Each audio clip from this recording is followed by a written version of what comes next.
Well, hello everyone. Welcome to the Untitled Sickos project where it's been another week and Luke has still not found his father. But don't worry, we'll get to the Luke finding his father arc really soon. You just have to watch 200 more episodes, and you may ask, but what if I'm catched up already? Simply put, if One Piece can do it, so can we. I am Bears fan alongside four other people today.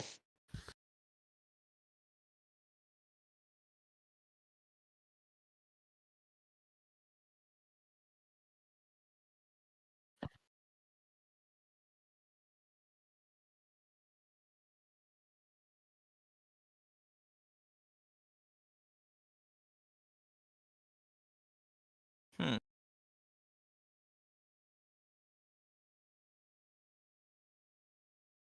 Mhm.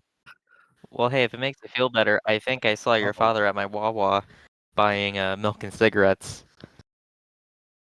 Hey, chat, I fucked up. Yeah, Did you sound not Luke. start it? No! I forgot to unmute myself. Oh my god. Yep. No, they heard See, you. They Theo in heard the comments you. said sound. I Wait, was explaining how, Look, sometimes I mute my mic in OBS and not my actual mic. So I had my mic act. Oh, looks like Luke's gonna have to spin the wheel of punishment. Yep, now Hey, it's hey, your turn. the winning spilling the wheel is, hey, Luke, go play ranked in Overwatch right now. That's No, we're trying to get people to watch our streams. What the fuck? hey, wait, yo, we're gonna see some clutch bronze gameplay. Oh god. I apologize for all people wanting to watch this with your family. You're gonna have to see the most degenerative gameplay you've ever seen. Yo, just he's jealous of me as a Reinhardt main. It's fine. No, I'm Listen, not jealous of him as a Reinhardt main. I'm jealous of him because whenever I play Overwatch with this fucker, he always picks tank and doesn't ever let me pick tank. Well, I'm sorry, but I mostly play tank. Believe me, I would Be love to better play at any other other role, positions. but Overwatch is like, you know what? He's gonna be tanking this time. Anywho, we must introduce ourselves. I am Bears fan. Oh yeah, and the Hello, I Jesus am mascara. Nickman. Christ, you guys! We've done this for over 50 Yes, I episodes know! already! My brother in Christ, I am trying to speak here. My brother in Christ, I am speaking now. Anyways, I am Nickman. Yes, I love being a part of I love being locked in the editing basement and also being a part of a stream called the Untitled Stream Project. I couldn't think of a name. Yeah, and you also misspelled it, so congratulations. It's staying there because Spencer's not here, and he's gonna bitch at me in the morning. Yeah, you know what? It can stay. It fits the show. We can keep the minor spelling mistake in here. I'll just yeah, exactly.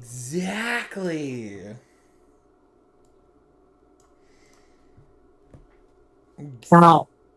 I'm Juggerbear, and the one thing I'm gonna talk about today is what we're probably gonna cover next after these introductions, which is the glorious baseball off season. Yeah, sorry about that, mate. Don't worry, we are doing our pivot, and it is going debatably successfully. I'm sure you guys can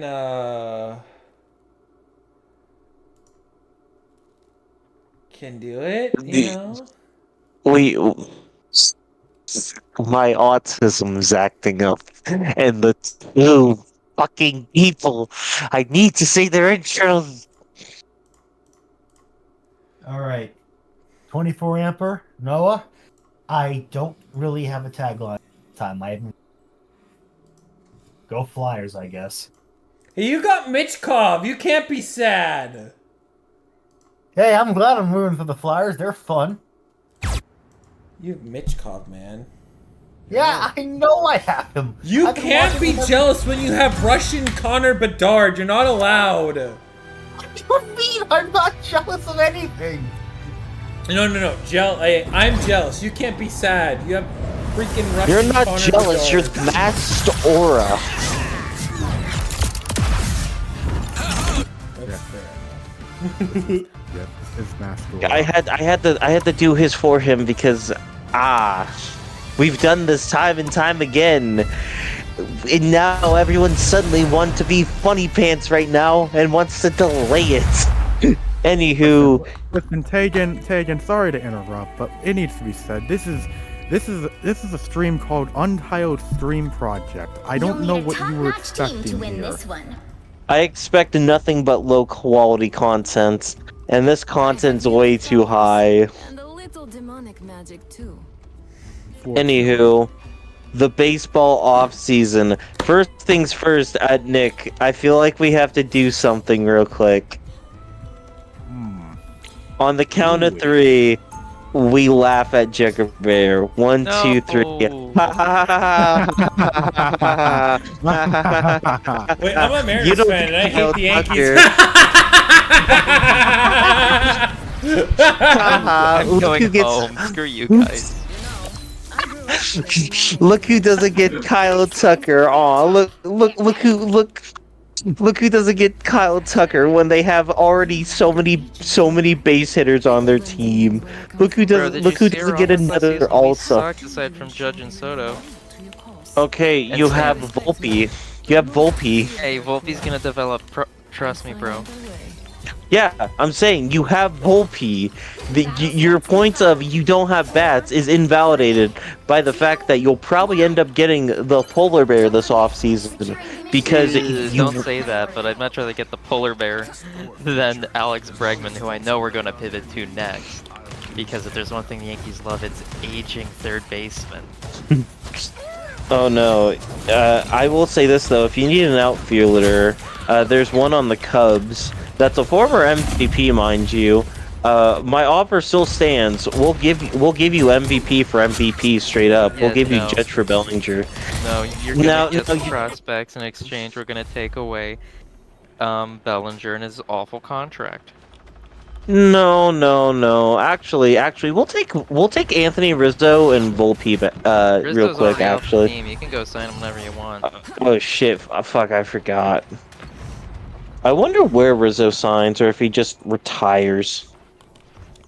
I doubt he comes back to Chicago because I mean, we'll probably have Schaub at first base for the rest of the time he's in Chicago.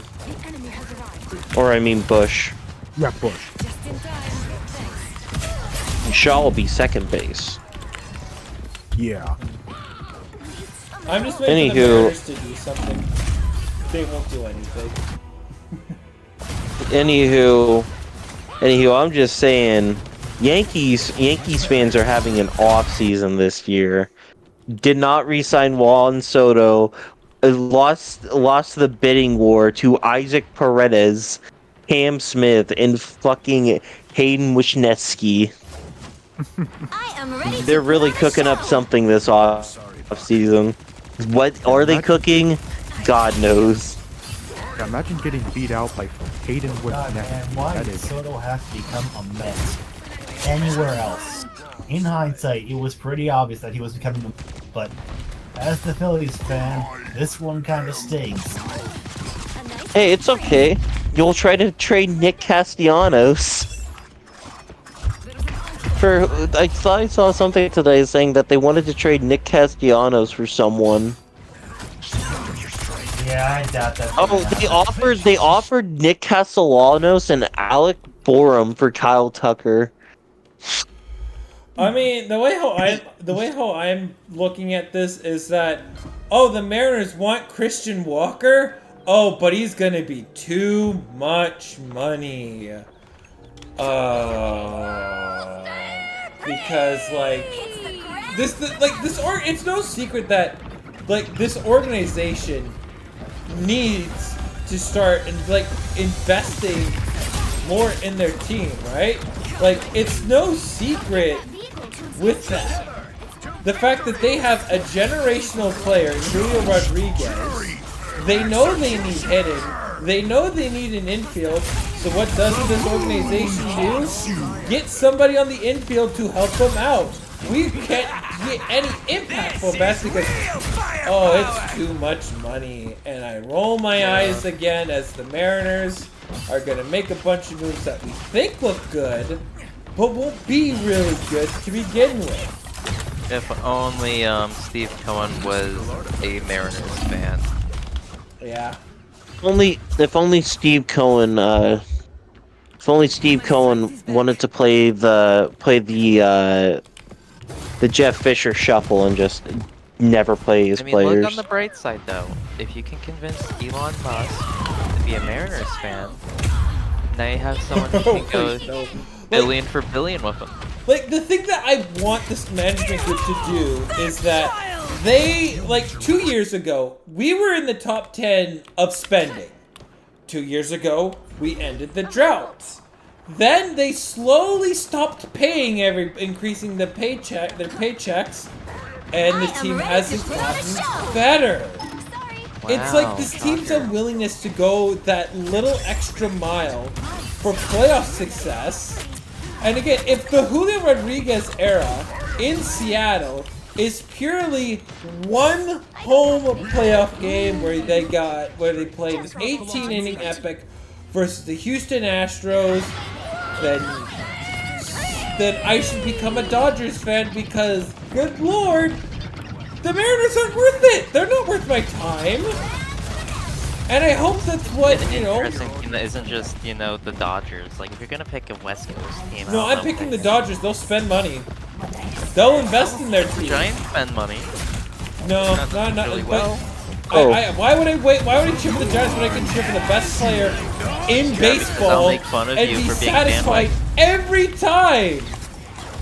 Listen, Because look, you'll if be you a just, bandwagon. listen, look, you can just say that with the Dodgers, that you know what? Listen, they have Shohei Ohtani, they spend money, they've also worked with VTubers. I can root for this team. The Yeah. VTuber thing was really funny. Like, the thing is, like, that, like, look what the Dodgers have done. They, like, why the Mariners have got every resource possible to get Shohei Ohtani. Because He was never look going at to what Seattle. he does for somebody. Look at, like, we've had Ichiro Suzuki. We already have ourselves introduced to the Japanese market. Here's the thing, though, about the Mariners. Like, this is still a team that is small. Like, Seattle is still a very small market. Like, I don't think a lot of people understand market that. team that's spending like a small market team. That's the I part that disagree. I heavily You disagree. people need to stop underestimating. Seattle is a sports city. I thoroughly believe No, that. it's not. No, they totally are. We are, Taegan. They're We not- are a they're not a- big. We are not the biggest sports market in the Pacific, in the West Coast, right? But we are very big, very passionate. I The will say 12s this with don't Seattle. Let me say exist this with without. Seattle. Like, we don't have the 12s, right? If Seattle wasn't a sports market, you wouldn't have the Seattle Kraken. The Seattle Kraken came because the NHL knew how big of a sports market that Washington State is. It is a valid sports market. I'm not right? saying I'm not saying it's not like the big sports market though. They're not a Chicago. They're not a New York. They're not a Dallas. We are Like tier Yeah. 2. We are a tier 2 sports market. That's fair. I agree, that's fair. Tier. two's I'm not saying fine. tier 1. Like, Tier here's 1, the not thing New to York. say. We're Here's- not hold LA. on, We're hold not on. Here's- Texas. Hold on. Here's the thing to note though with Seattle. Like, if you want to add more to the fact that hey, Seattle sports fans are very passionate. They are a sports city. Look at how Seattle sports fans still feel about how the Supersonics left. Look at how they still feel about that. And it's been That's almost reasonable. a They've decade since complained then. so See, 'cause, much like, that the Seattle NBA, whenever they is- expand, is going to drop the Sonics just right back into Seattle because they already have the arena ready to go. Like, we. also in that case, the I just Sonics. want to ask: would you consider the Pittsburgh Pirates to be a tier 2? Yes, I mean, they not should Pitt- be. They have a. Okay, They are. okay, so I Pittsburgh agree. Is a tier I- 2 market with a I tier agree. 3 owner that's willing to spend.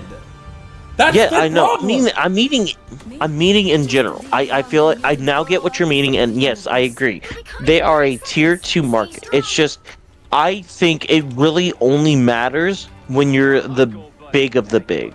Do I think Seattle can become that market? Yes. But you want to they know how have you become to the next? spend. They have to No, it's spend. not. They have to go the extra mile to make I the mean, look at playoffs Kansas every City, year. though. It's not being spending. It's about being successful. Like, if You you need to if spend to be Seattle or the successful. They've been. And the They thing know is, how many spending times this doesn't team necessarily has make you been successful. one game That out is of 1 or 2 scouting. games out of a playoff spot. Luke, So many spending- years. Luke, spending that is not the thing that makes you successful. It's the thing that sustains your success.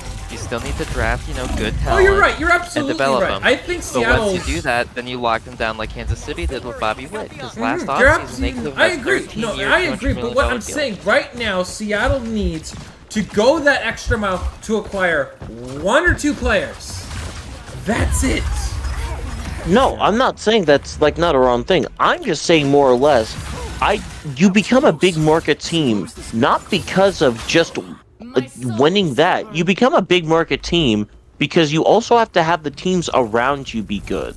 Look at every single New York team. You want to know why that's a big market? Because there was a distinct period where all the teams were good. One Same year, thing with the Chicago. Kraken, the Mariners, Same and thing the with Seahawks Dallas. all made the playoffs. The Mariners, Yeah, but, Seahawks, like, and I mean- Kraken all made the playoffs in 1 year. You Yeah, can't I tell know. me that, right? No, Like, I'm saying Seattle, the that you have Kraken made to- it to the Luke, second round and forced Game 7. Luke, I'm saying you have to win championships, though. We have Like, won a it's- championship, not the Kraken or the Mariners, but the Seahawks No. have won a championship. No, the I Seahawks know were that. one I play know away that. I'm saying from that being multiple a teams- dynasty. You have to have a dynasty in order to have a big market status, and there's no team in Seattle that has that status right now. The Seahawks Chicago have is that riding off status. their- The Seahawks have that status. No, The no, Seahawks 'cause were one play away from being a dynasty. One they play were. away. But are they now? No. They're not a dynasty now, no, but like Seattle is a market that's big. It's you It people, is, I'm but it's sick and tired not- of people sleeping on the Seattle market. They are a big market. They're not as big as the ones that everyone looks for, though, and that's what Bears fan is trying to say is that Seattle is never going to be as We're big never a going to be sports market as New New York, York. LA. We're never which going that to makes be sense LA. because I'm of not megalopolis. asking for that. And I'm not I'm s- asking for this organization to open up and spend over $100 million. I'm asking this organization to increase their paychecks by at least $30 million. no. I get that. I'm just saying, though, you're saying like you're acting to them like they are one of those big No, teams. I'm or at acting least like that's I how want the Mariners No. to step up because of the standard mediocrity is not going to last this long. How Look, long is from- it before from how- the Oakland Athletics surpass the Mariners? How long is it going to be before the Angels and the Rangers are better than the Mariners? It's not going to I be mean- long, and you're asking the Mariners fans who have been waiting for a long sustained period of success for the Mariners for it to happen. Do you know that the Seattle Mariners had once held the record for a 21-year span where they did not make the playoffs, and many years they were one game out where if the organization went that extra mile for 1 or 2 more players, they would have made the playoffs. I'm not asking for an extreme difference. I'm asking for 1 or 2 players to get this team to make the playoffs. That's all I'm asking. In time. Yeah, I know. We're not saying that's ill. We're not saying You're that's telling like me that something Seattle's that's too small of a sports market for that to happen. compared to all the other markets. Yeah, like here's No, the that's thing. ridiculous, though. No, here's the thing. Seattle is only going to get a Juan Soto or any of those players. I'm not asking for Juan from- Soto. Taegan, have I ever asked for Juan Soto, or am I asking for Christian Walker? No, I'm saying you want those kind of players though, and the only I'm way you're asking gonna for get 1 or it is 2 if you players build a that are system in the through range it. of $20 million, 20 like the high teens or low 20s. That's it. I'm all I'm asking for. I'm not asking Who for would a be those $50 players, million then? in Juan Soto. Who would be those players then? Christian Walker. Stop them in their tracks. Like, I'm asking for them to get Peter Alonso. Christian Walker or Peter Alonso. One or the Right, other. but those guys. Pete Alonso is from a big market town. There's not that big of an opportunity where he's going to go to a Mariners team. He'll probably end up going to an Astros. We need this organization to do more so we can get those players. Yeah, I agree. I'm just saying, and you have to have a big market status to get those kinds of players, though. And until the Mariners can have a... matter if the owner is unwilling to spend. Yeah, in the that's first the place. I think that's point, his Taegan. problem I'm trying to get it. Thank you, Noah. If you're talking about in an owner's case, then if you said that earlier, I would have been, okay, that makes a lot more sense. Because from what I was getting at, you were saying... C owner willingness to spend right now. That's what I've been trying to say. My bad. In that case, I will just say this. Can we just be real about how almost 70% of the owners in the MLB refuse to pay anyone, though? I agree. Yeah. I agree. Yeah. I'm Everyone had this completely exact agreement. same conversation Why do you before. think that again? Look what Steve Cohen is about to do with the Yankees, with the Mets. They're about to surpass a legacy from their neighborhood in the Bronx and the Yankees. Sorry, what the word was it the Metro rivalry? The Metro? The Subway Series. Subway Series. Sorry, my bad. Subway Series. Right? Like Steve Cohen's about to do that. Look what the Orioles did with new ownership.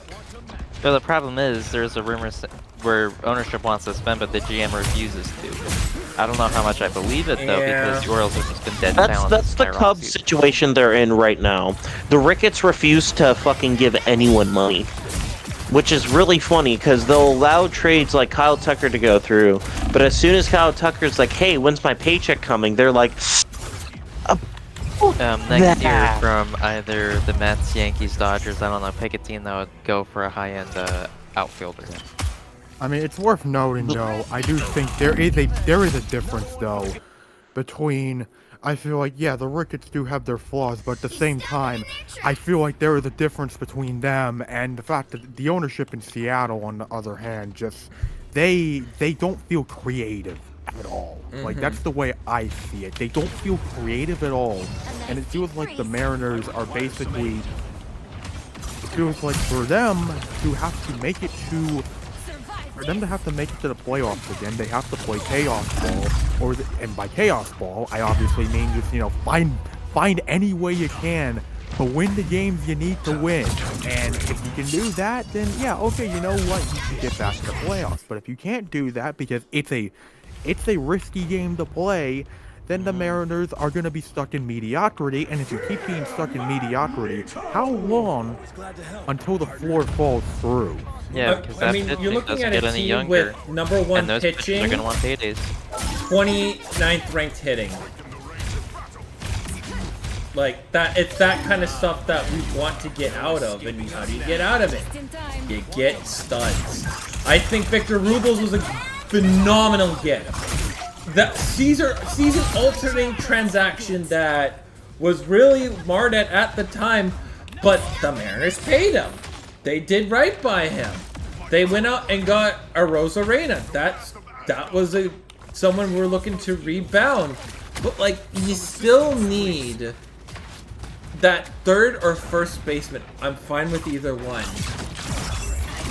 Right? Like, they did so, like, they fired their coach, their supposed every single offensive person involved with them, that was involved in the organization, even the bench boss, right? And the hitting kind of stayed the same. And then they added the miracle man known as Edgar Martinez, and everybody could start hitting was better for like the last 2 weeks. And my biggest concern is, I can understand that, you know, because you're in just such a limited budget as the GM, you don't want to have to trade off your top prospects to get rid of bad contracts, which just feels like what this organization is gonna have to do. And I don't want this organization to look at Mitch Haniger and Mitch Garver and go, we gotta dump both of these guys, but we give up somebody like Phelan Colston or like Colt Emerson just to get rid of these guys, and these guys end up being studs because organization was just cheap.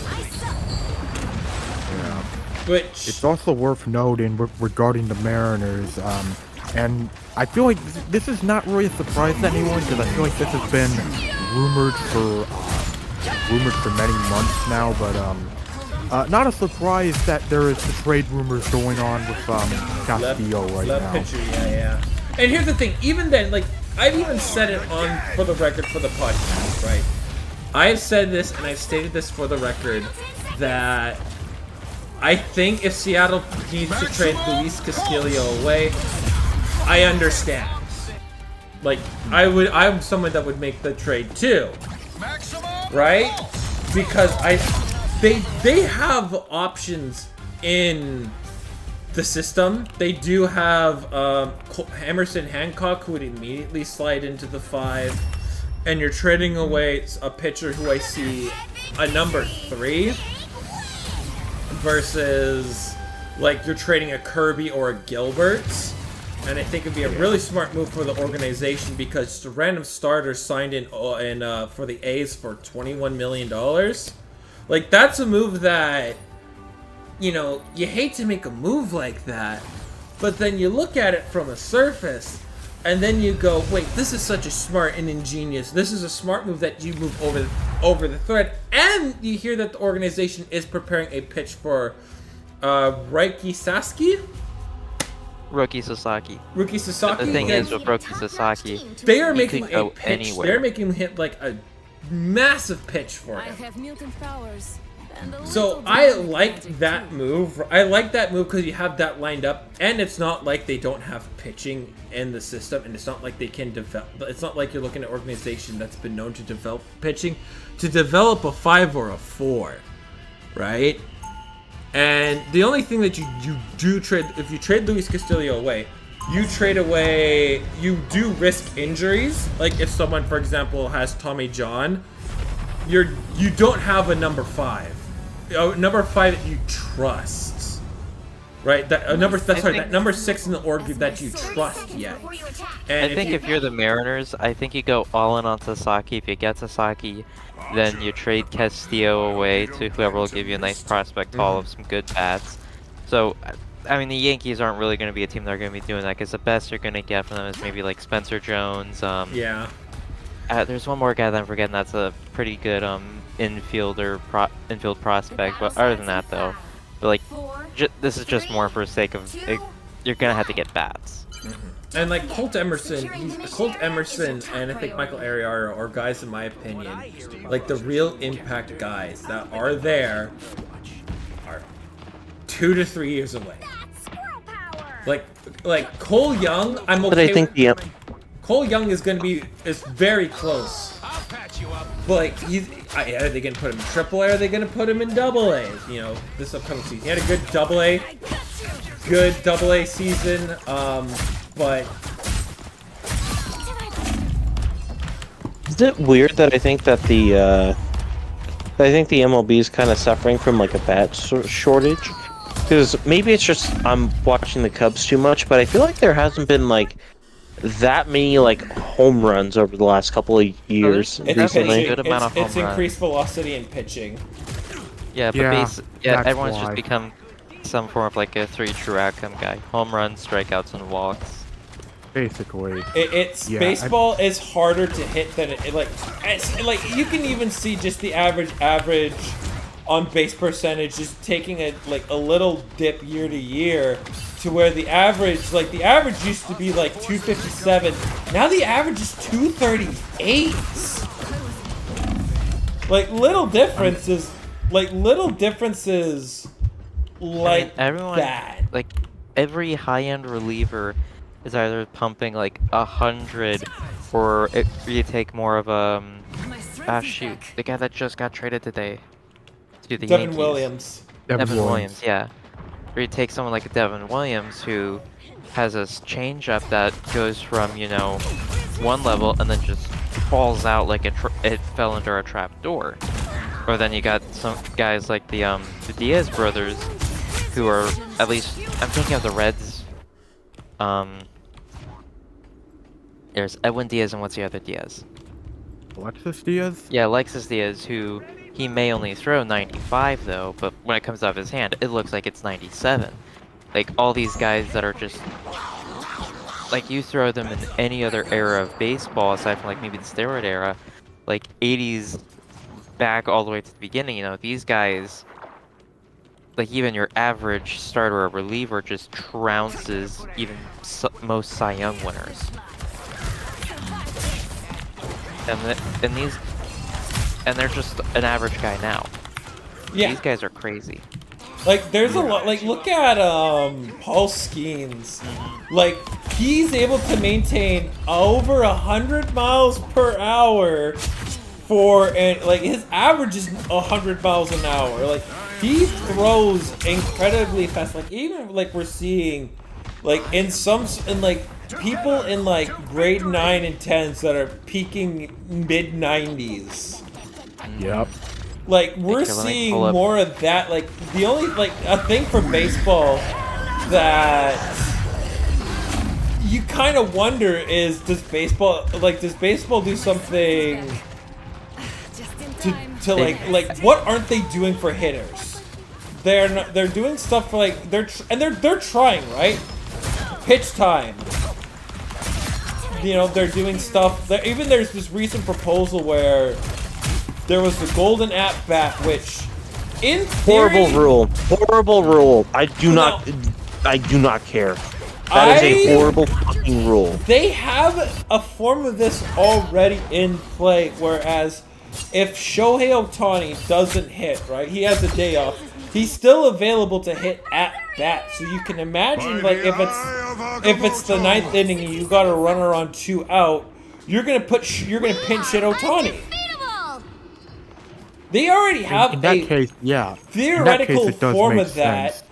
That maybe it doesn't happen something where it's like you have it for necessarily every single game, but you have it for, you basically make anybody can hit at any time for every day instead of once every like 6 or however many games this particular player wants to play, right?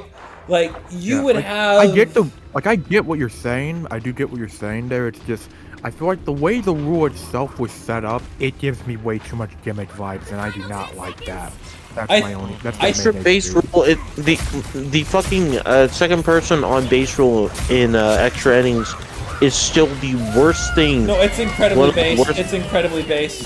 You're wrong. I don't think You're it's wrong. It's not that bad. Here's my thing with that rule. It's not that bad. I do feel they should wait I feel like you should wait just a couple innings before doing that. Like, basically similar to like the shootout rule in the NHL. You have an overtime in Little League, beforehand. the Little League World Series.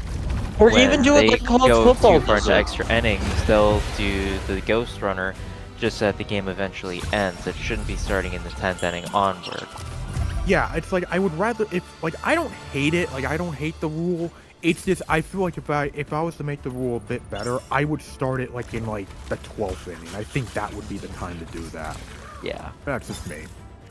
I mean, I think it's something. I think there's a point that they could play around with it more, and I think you're right. I think you're absolutely right for that. But a thing that with the golden at bat rule, I think with some limitations and rules, I'm down to see it. Or villain, I'm not judging. Because of what, in theory, you technically have already. You have a form of it. It's just you rarely will use it in a scenario, as most of the time they're going to be in everyday, in theory, playing like 90 to 100% of the games. So because of that, you don't necessarily, you don't notice it happening as an everyday occurrence when it only happens like 5 to 10% of your games.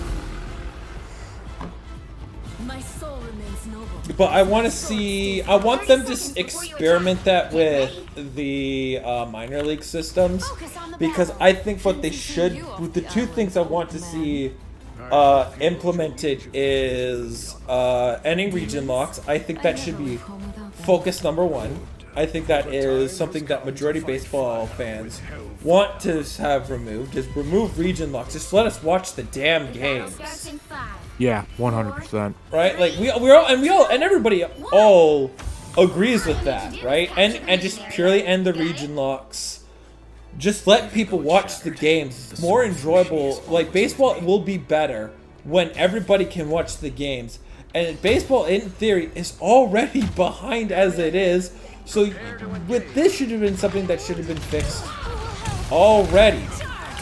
Yeah, Right? and Actually, sports one blackout interesting rules. thing, just a little onto the side though, but baseball's kind of dip in popularity also starting with the popularity of HD television. Because with HD television, you can go to a larger aspect ratio. So for football, basketball, soccer, and hockey, that's wonderful. Especially in hockey, because you can now trace the puck so much easier. Well, with baseball, you really don't gain anything from the viewing experience. But not as so much sports viewing is also through TikTok clips and Instagram reels and all that. All those sports get compressed onto a vertical screen. While baseball, again, you're just watching a fight between a pitcher and a batter most of the time, and you only need a cutaway for when they get a hit. And I mean, I think for I was just just gonna- watching experience, like baseball is a very unique art, right? It's a very, very unique art. It's not. I understand that it's not meant for everybody, but it is an art nonetheless, right? It is like, again, not, you can't watch like a pitching duel every game, but when you watch two guys throwing the greatest stuff around, it's incredible. And there's just nothing like a perfect game or no-hitter in any other sport. Like, you're not gonna go tune in to watch a quarterback have a perfect passer rating for a game. Nobody cares. And one of the things that I think has really helped baseball is the pitch timer, because a 4-hour pitcher's duel kind of blows, but a pitcher's duel that takes 2 hours, that's I agree. something I I'm agree down with that. for. The one thing that I will say this about what the MLB has done recently, I think the pitch clock's great. Because think about every single major sports, or like, you know, minus hockey, there's like a shot timer within it. Not Like- in soccer though, but even then, fans will complain about teams, you know, just doing this tiki-taka kind of thing of just passing the Right. ball around once they get Yeah. a goal. Right. Nobody likes parking. But even Right, for but like everyone- hockey, like close games are exciting. They're not like a close hockey game is not boring. It's awesome.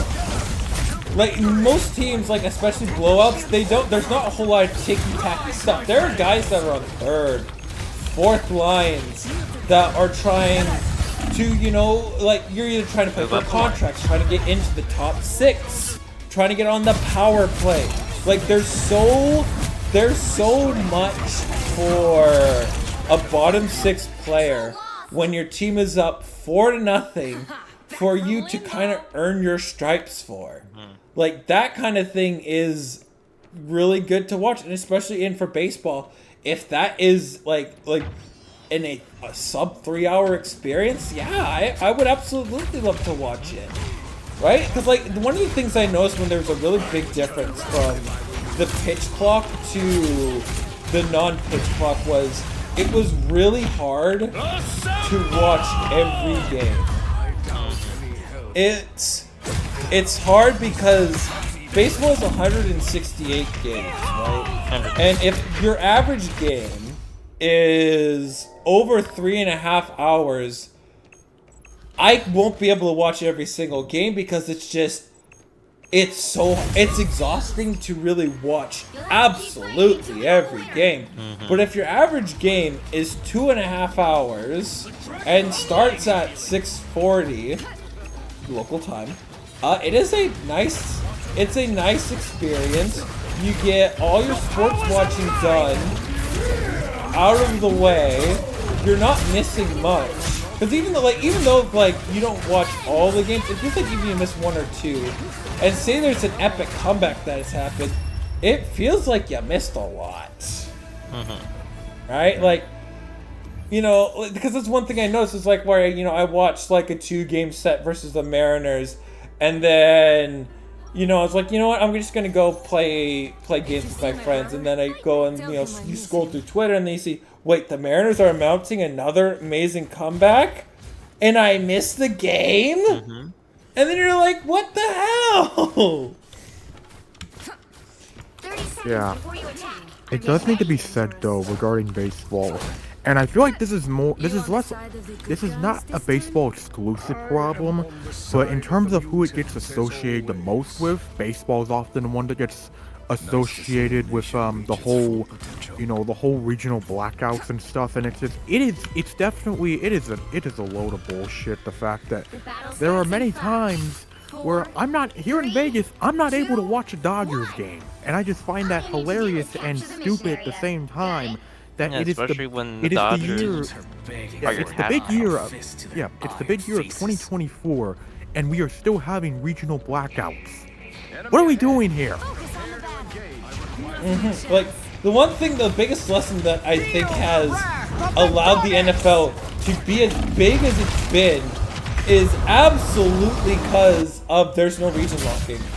Like, the NFL, for the longest time, has had 0 region locking. But it also helps that with the NFL, each of their games are broadcast on the big networks. Like, and that maintenance has been so good for the product, because even if this is one thing I said, like, the NFL could expand and have exclusive games on Netflix, and you wouldn't hurt the free product. Like, Here's the thing, for the most part, and that's just kind of it. The fact of the matter is, I think that regional networks are worse for sports. Ultimately, it should always be a format where everyone should have access to every single game, even if you have to pay a fee. Everyone should be able to have access for it, because ultimately, if for example, if you couldn't watch like the Chiefs Bills game because, you know, you live in Chicago, like, why the hell would you not be able to watch that game at all? Like, regional blackouts are the worst thing that you can have for any sort of sports events. Absolutely. Like, I'm Also, really thankful. Like, even college sports, they don't have regional lock. Well, no, that's a lie. That lie. One of the dumb things is that Pac-12 teams are region locked for some cable packages. They are region locked for the Big Ten network. So if you're in Seattle and your team is on the Big Ten network, you probably won't be able to watch it because it is region locked. That is insanely dumb. It is. It hurts my brain even thinking about it. Just why would you lock a game for an area that wants to watch their team, and you lock it away from them? Like, what the hell is even the plan here? Like, what's the benefit of this?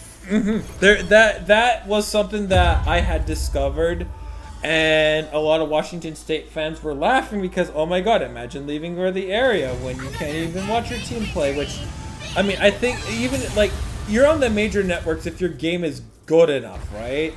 But, like, say you're like Washington versus like Eastern Michigan, right? You can't watch that game because it's on the Big Ten network when you want to watch it, and it's just insanely stupid. Yeah. Yeah, I did want to say this, if you guys are fine. I feel like we've got a lot of talk about baseball out of the way. I feel like we should get to some other stuff and some more important. One other thing, we did say number 1, which kind of spelled out. But number 2 is what I want baseball to implement. The ABS challenge system that I've seen in the Pacific Coast League, which is the AAA system. They have it so where if you are a batter, if you think the pitch is a ball, you can challenge it. And I have seen Mariners players go on rehab assignments, use the system and love it. Because if you think, and they have it away so the review takes 10 seconds.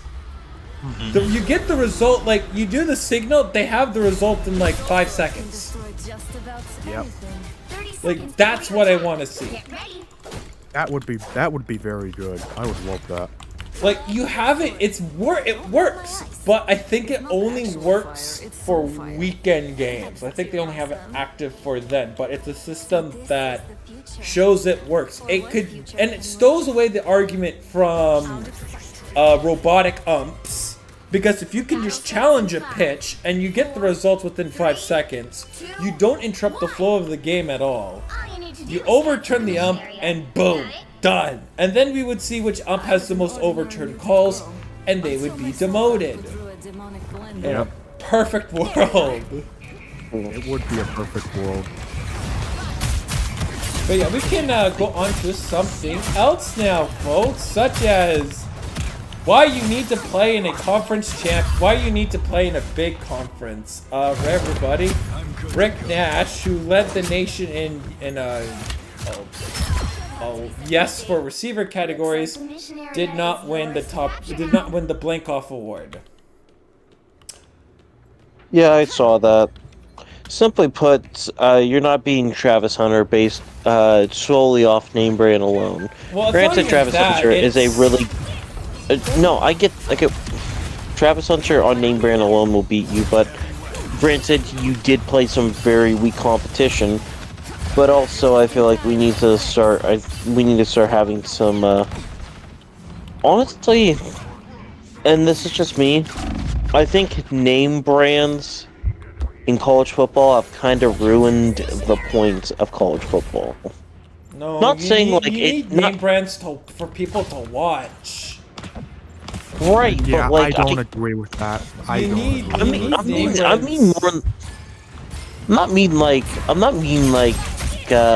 we need to get rid of them, but I just feel like recently everyone just kind of is one, like, and maybe it's just because a lot of NFL players are having their children in college right now, which to a point I get, but like let's just say 10 years ago we weren't having that kind of stuff.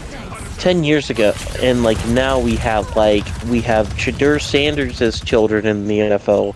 We have Brian in the college football. We have Brian Urlacher's kid in college football. We have Eli Manning's son in college football. It's not Eli. It's his. Peyton. It's Cooper Manning. Cooper Manning. Oh, it's gotcha. Cooper's. You have Not Peyton or Eli's children. It is Cooper Manning. You have Cooper. You have one of the Mannings in the in college football, and it's just, I'm not saying like it's absolutely ruining it, but I feel like just recently, I've kind of gotten over the whole thing. Like, I like the Action Gene T stuff because that's a guy that just came out of nowhere and started balling off. Well, And that's why I have so much respect to Gene T. You'll still have those. I think Right, I just feel like you had Terrell Owens' kid play college and nothing happened. I got no mentions of it. He ended up in the. It was Terrell Owens. It was Moss. Thaddeus Moss, Thaddeus Moss, who went into the UFL, right? That seems. I didn't hear a lot of him in college. Speaking of Moss, did you guys hear the news? Fuck cancer. Yeah. Fuck cancer. But we had Randy Moss, one of the most famous wide receivers in the NFL. Nothing. I think we're at that point. We're at the age where, we're gonna hear kids of football stars. We're going to hear a lot about them in college for name brand's sake because they're a name they're a family legacy name. Like, the Mannings are going to be probably one of the most well-known names in the NFL purely before what men have done at the NFL level. Can't ignore It's got to be said that. regarding Arch Manning. It's got to be said regarding Arch. Like, yeah, of course, the fact that he is a part of the Manning family is going to get a lot of attention. But I also think it deserves attention because, well, number one, it's really cool that we're seeing a man in college football, someone who's also been very talented. And number two, as I said, he's very talented. He's a 5-star prospect for a reason. He's a 5-star quarterback for a reason in college football, and I think he deserves that attention. Now, granted, I feel like, yeah, there is parts where, yeah, I think we have people that are inevitable. gearing up for the tank for Archie Manning. Like, we are like it's not going to be 2025. It's No, gonna I be... get you. Sorry, Taegan, go. No, I was just gonna say I don't have an issue with like there being players in there. I just think recently there's been a little bit too much. And like I said, maybe it's just because of the influx of players from people who used to play in the NFL now in, and maybe it's because I'm just starting to notice a lot more. It's just, I don't know. I'm not gonna say it's outright bad for the sport, but like it's just, I don't know. It gets kind of frustrating because it really keeps the GTs and the and like the fucking and like all those kind of guys down, because one of the coolest parts of college football is having just some random bumfucked named Stephen McGee out of Shitbrains University go for over 200 yards against Ohio State, and everyone just going off saying how he's the GOAT. Like, I miss that. I don't think we're gonna be in that era anymore, because a lot of we're gonna know who are the damn good ones right away, even if you're from a group of 5 school, right? Like, the thing about Nash is you gotta play high level competition. He's gonna be I hope he's gonna be really good at the NFL. Is he a senior or a junior? Yeah, I think he's a junior. Okay. Hold on, let me look at this. Hold on. He is a. Let's see. Oh no, he's a redshirt senior. And the thing about Nash too, with he should have you would think then he should have enough accolades to where this guy should be drafted in the first round with this. But I think in all honesty he might be someone that's taken day 3. I haven't seen him in any first round mocks. So it's the level of competition really does matter. Right? I think Washington State was probably the hardest team he went up against. Which, is them and Boise, yeah. Boise, my bad. Boise too. Boise and Washington, but you gotta do more than just those two, right? Yeah. So because of this logic, yeah, we have that, a lot of scouts do have, it matters where you go in competition. Don't get me wrong. Especially, it's gonna do really good for the pro potential that San Jose State has, because getting players drafted, I think, makes you a more attractive school, and especially if Nash can get selected in the second round. Do you know how awesome that would be? Oh yeah. That would be so huge. But again, I haven't seen Nash appear in many mocks, and there's a lot of teams that could use a wide receiver. And the NFL doesn't really have a wide receiver shortage. It doesn't have a shortage, but most teams want a 1-2 punch. Yeah, I mean, a team could still use a wide receiver here and there, and you know what? He would fit the bill. I feel like a lot of teams have that, though. The Rams have that. Well, you know what? It's not about a shortage. Some teams, they just want to see what they can get here, and if you see someone like Nick Nash, you see him, and it's like, you know what?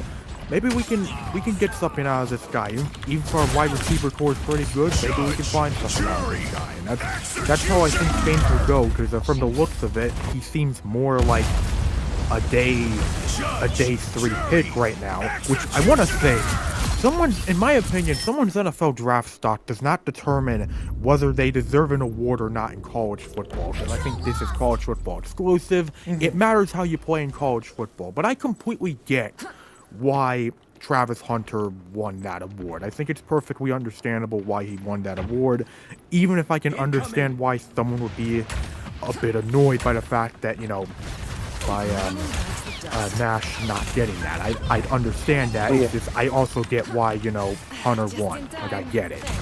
Yeah, I'm not upset that Hunter won at all. I think he probably deserves to win that, because is he the best wide receiver in the country? Probably. However, I will say this though, he does not deserve to win the Heisman. Just because you're great at one position, decent at another position, does not mean that you are better than a guy who can literally break a record right now. My voting process for, in my opinion, my Heisman, if I was a Heisman voter, it would be done after Boise State plays a playoff game. That, if GT goes ham, easy Hunter. But if GT struggles, then you have an absolute true argument of level of competition wasn't high enough. And I'm gonna say this though. Is this what's needs going to to be keep him said. out of the conversation, is the level of competition. This was, I heard this during the Mountain West title game. One of the announcers, I believe it was the color commentator during this, he basically said during the Mountain West title game, any Heisman voter who has already cast their ballot should never get to vote again. I agree. And I agree with that. It's all, but you also have a different kind of argument. It's why are you waiting for one game to cast your vote? There's arguments for both, but I'm on the boat of I am waiting until I see Boise State in the playoffs. If I can get 2 games out of it, where I see GT making a major impact and leading his team to a victory to the college football playoff final, this is the easiest Heisman vote I will ever have to make, because I am 1000% voting for GT, because that is to me a true Heisman moment where you, as in a skill position like a running back, putting your team on your back and leading them to the college football playoff final will be absolutely worth every single vote that is casted towards GT's way. But I look 100%. At it this way, to where if he struggles against a Power 4 school in the playoffs, I go, well, then you have the argument of, well, he didn't play enough high-level competition to really warrant the Heisman, and then it would go to Travis Hunter. But it's gonna be one game, and I think a lot of people are waiting for one game, and it's because of also people are still waiting because there's still the bowl game between Colorado and BYU. And if Travis Hunter has a really good game against a good opponent at BYU, that's also gonna make count towards it as well. It is, and I agree. If you casted your vote now, you're an idiot. 100%. But it's and it's also worth noting, just to give some more context, because I feel it's worth noting. Like, I can understand a year where there's like a runaway Heisman winner. Okay, yeah, casting your vote early is fine, but like in this Heisman race, because this is one of the best Heisman races we've ever had between Travis Hunter and Ashton Jeanty. Like, there is no reason for you to cast your vote yet, because it is close. I think it is a fairly fun Heisman battle that we're getting, and you should, and battles like that, you should wait until the final side makes their argument. And Hunter will get one more chance. GT, he could get more than one more chance. Yeah. Would you argue though, like, if he balls out against, let's go, Penn State, I would cast my vote for GT. Incoming. Because that is a terrific defense that he balled out against. That is an instant GT vote. I will vote for GT, even if Boise State per se doesn't win that game. I will still vote for him because he pulled out against a high-level competition, and that's been the current knock on him right now. I mean, the thing with GT, and I think the thing that really highlights highlights him and the fact that I'm eagerly anticipating seeing him in the playoffs is, the thing is, you can make a great defensive scheme to try and stop him, and it can work for a while, but he's one run away. He's always one big run away from having an Ashton Jinky moment, and that is what separates a running back from someone like Ashton Jinky, because all it takes is one. All it takes is one run, and he's gone. I mean, even then, until probably since where the Cowboys are right now, the Cowboys and the Bears. Taegan, you made a really good point on Twitter that GT could be a Bear. I agree. Here's the thing about a lot of people don't understand the NFL now. Look at every single playoff team. What is one thing that they have in common? They have a running game. And even that too, like GT for the Bears. Just a running game. They have an elite running back. Josh Jacobs, Aaron Jones, like fucking Sonic and Knuckles, Saquon, Derrick Henry, Kyron Williams, K9. Like, there is a good correlation between making the playoffs and having a good running back. Honestly, if you want me to be serious, the only team that doesn't really fit within that category is Washington. But they have a good running game with Jaden Daniels. Yeah. Hang on Like, a second, though. Isn't Swift pretty good for you guys? No. Fine. No. I think he's fine. He's been mid. I Is think that he's more on him or the think coaching? I think it's coaching. Bit of it's Here's my coaching, thing. Let me bit of say its own this. like. Let me fucking talk. Sorry. Let me fucking talk here. I'm sorry. I just gotta say this because the thing is, I get that. I don't think running back is our biggest issue here. I don't think it's the Bears' biggest issue. The biggest issue is O-line. That's something that will have the chance to take care of itself in free agency and the draft as well, regardless of what we do in the first round. But my process of thinking is we could still use another running back on this team, because for as much as I like Roschon Johnson, he feels more like a running back 3 than a running back 2. A very good running back 3, I might add, but still a running back 3. So when He's like Garrett Blount in his later years. You give him the ball at the 1-yard line. That's his goal. Yeah. But the way I see this, and this is depending on what happens regarding some moves in the offseason. Because my thing is this, if the Bears have a top 10 pick, and this is the scenario I'm going with, if we have a top 10 pick, and we hire Ben Johnson as our head coach, I am very, very confident we would take Ashton Jinty with that first round pick. I think so. I think honestly, the only other guy that I would like kind of consider is the D lineman from Michigan, the interior one. That's Like if he's still there, He's not falling to 9. yeah, he's like the only one that I would halfway consider. Other than him and like maybe Will Campbell, like he's gonna get picked probably by, I don't know. It also depends where the Bears finish too, because right now you're 9. I could see in a world where the Bears are 6. They're probably, in all honesty, they're probably going to be 5. Because just looking at Tankathon right now,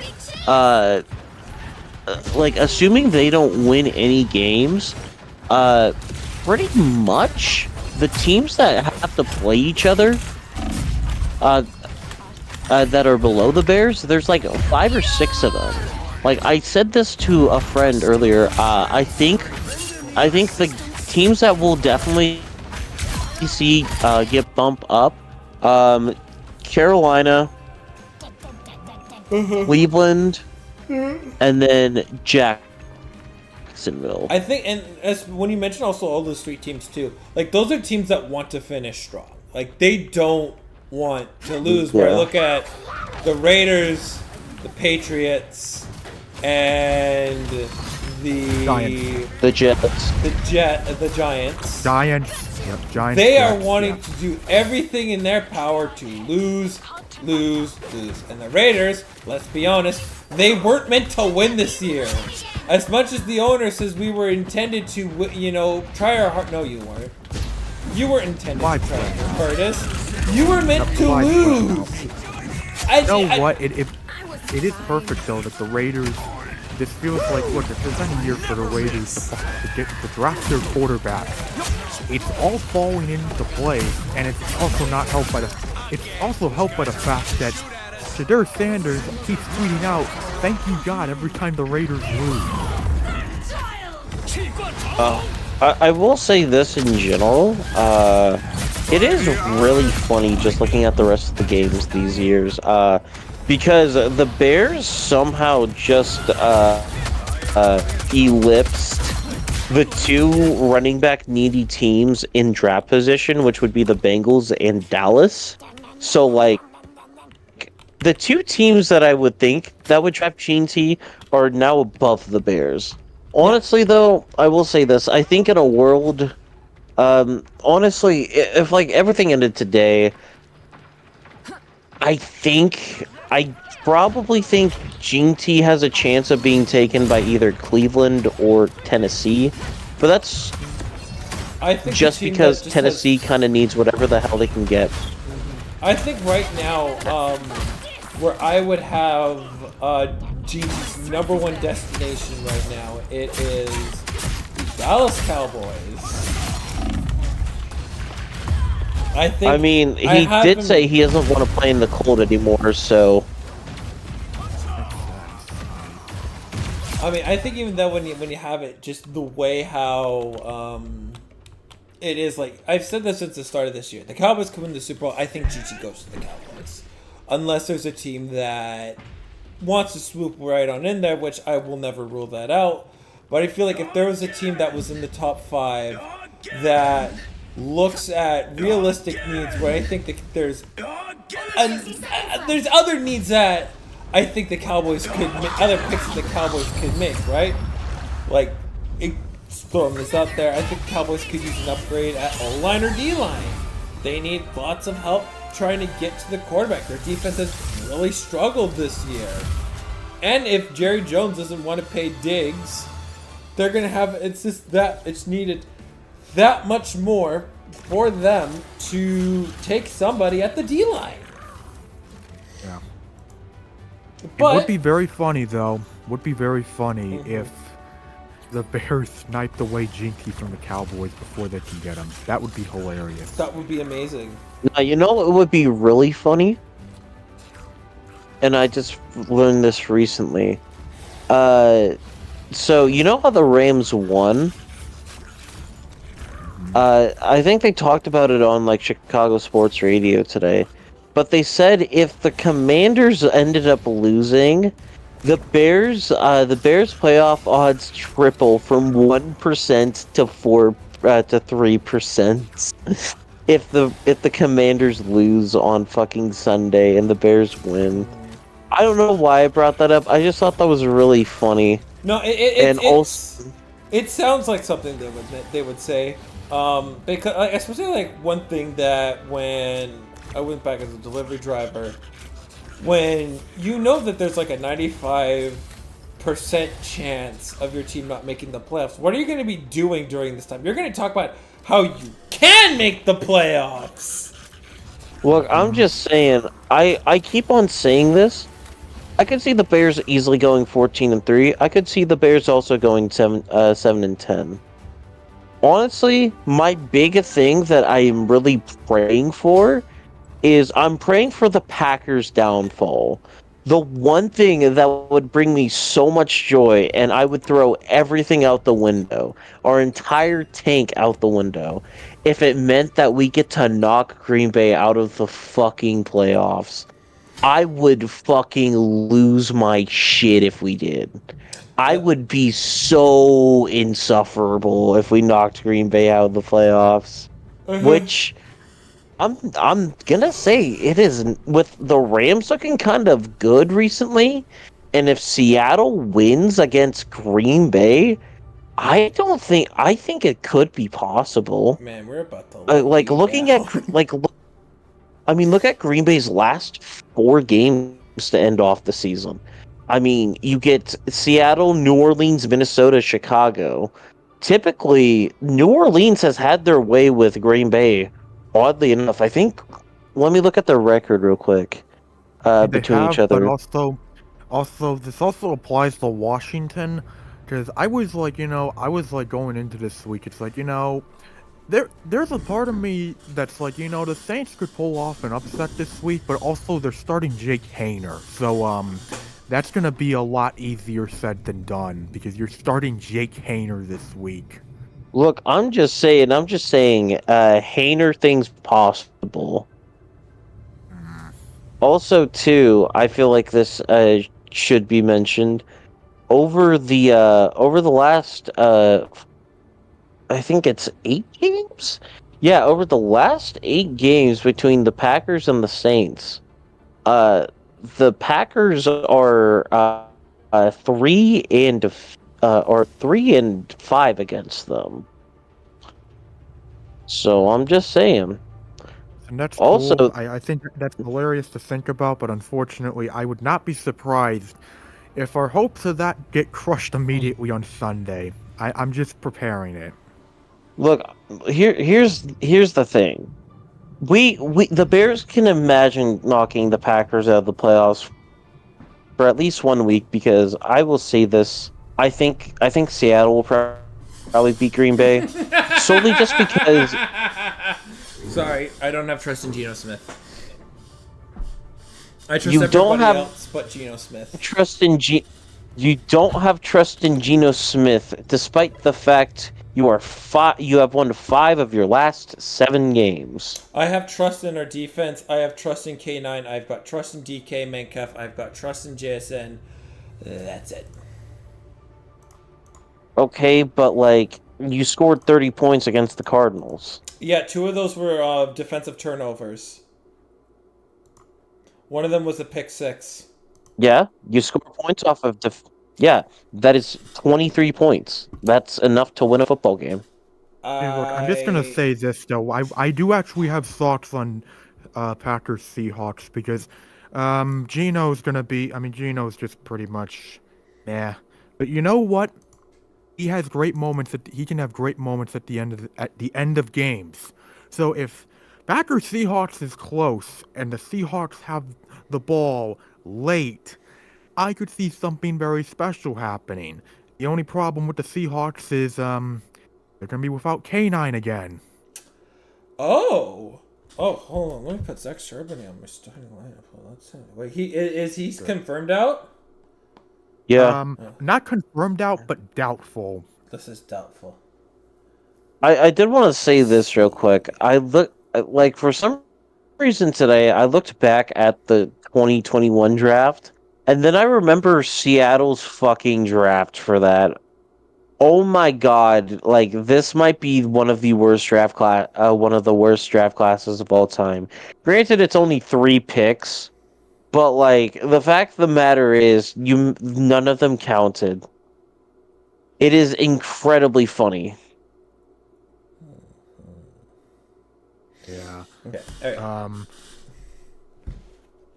There is regarding football. Granted, this isn't NFL, but there is something that I do think we need to talk about from college football this week. That's been really making headlines for just how utterly stupid this has become, and just showing how much of a laughing stock some fans of a certain school in Ohio that are also politicians are handling their loss against Michigan. Because for those that have been sleeping under a rock, a lawmaker in the Ohio Congress introduced a bill that would make flag planting illegal at Ohio State Stadium. Does anybody have a soundboard of a crying baby? No. God, Ah. I wish, but Wait, that would be a good way to. I think I got something close.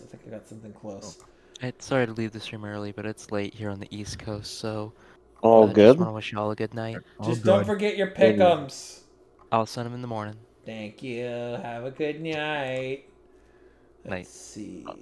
I do think after uh this topic we should probably wrap up though. Yeah, Yeah. man, I want to talk more. I want to talk about hockey.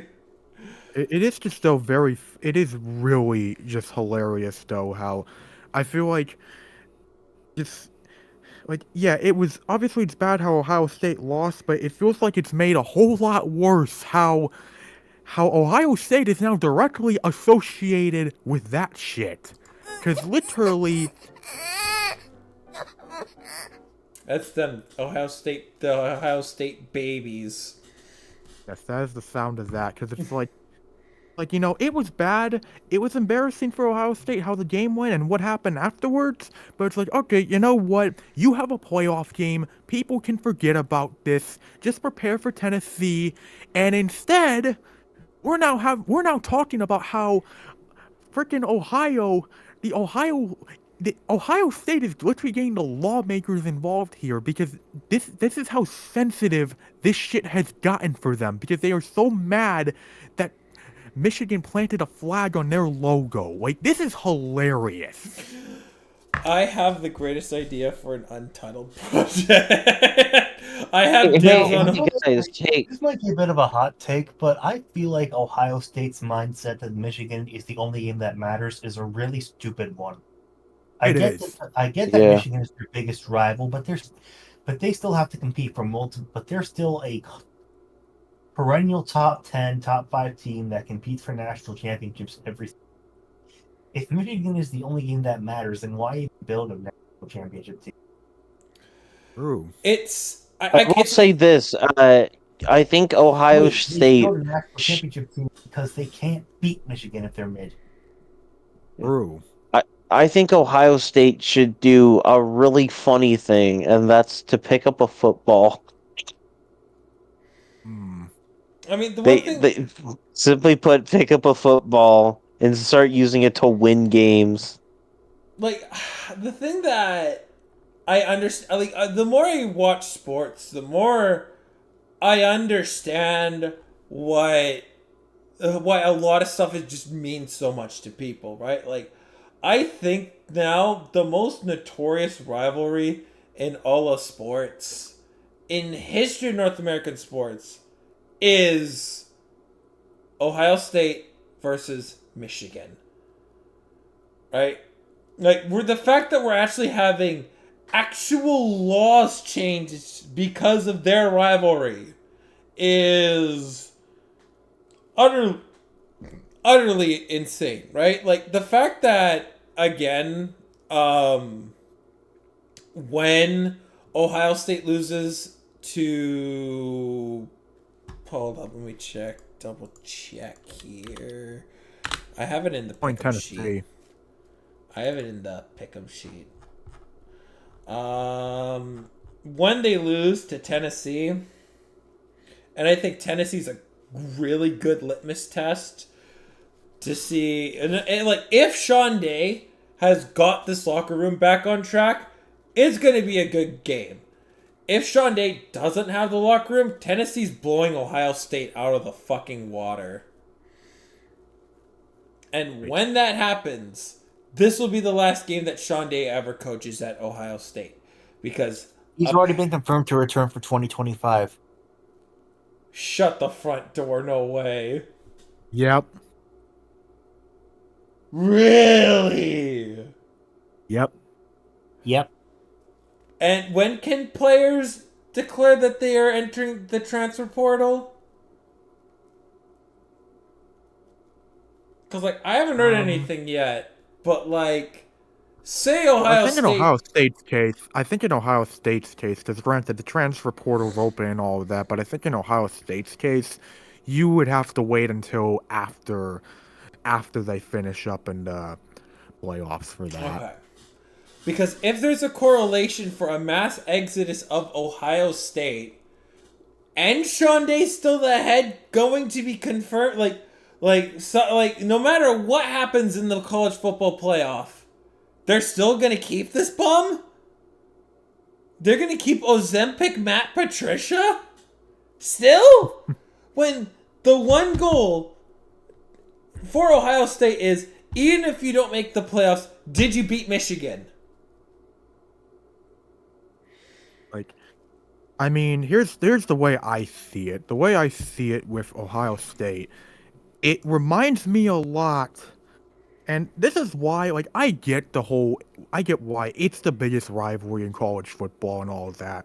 But I do agree that I don't think it should just rely on one game for how a coach and what their status should be at that school, and whether how's their job status and all of that. And it's just because, and the reason I say that is because the same stuff that Ryan Day's going through right now at Ohio State is the same stuff that Jim Harbaugh was going through at Michigan before he beat Ohio State. And granted, for Michigan, the patience paid off with Jim Harbaugh, and the simple fact that he would, after the whole 2020 fiasco, he would really go back to basics and make a lot of coordinators that really paid off for Michigan and got them over the hump over Ohio State, something that Harbaugh and Michigan never looked back at. So Michigan really turned their fortunes around then, and now the ball has fallen in Ohio State and Ryan Day's court. And how What you're saying is Ryan Day's going to be the head coach for the Las Vegas Raiders in about 10 to 20 years. Oh, God. Well, you know what? What I will say is this, because I do think, for as bad as the Michigan game was, if Ohio State does very well in the college football playoffs, then a lot of people will live with it. They won't like it, but they can live with it. However, if Ohio State does poorly against Tennessee in the college football playoff, Tennessee team that, while they have seen their fortunes turned around greatly in the Josh Heupel era, they have not really won a big road game over these past couple years, and that's something they're very much looking for. But if they can go to Columbus and beat the shit out of Ohio State, just beat them, and God forbid, it's an ugly showing for Ohio State once again after you've had weeks to prepare, then the fire under that seat for Ryan Day is only going to grow, and it would be very much justified, especially given Ohio State would have weeks to prepare and they would go out like that. Now, I do want to say one more thing regarding Ohio State, and what I've noticed in terms of just Ohio State football in general under Ryan Day is that a lot of times when Ohio State has lost, and I've noticed this with two teams in particular, Ohio State loses when they lose the trenches. If you can beat Ohio State in the trenches, and a lot of times that can also happen with the run game, if you can beat them in the trenches, you're going to beat Ohio State. And the two teams that have done a great job of that over these past couple years has been Michigan and Oregon. And the big test for Tennessee is, can you beat them in the trenches? Because they are a very strong team in the trenches. It's more a matter of, can you go to Columbus and do that?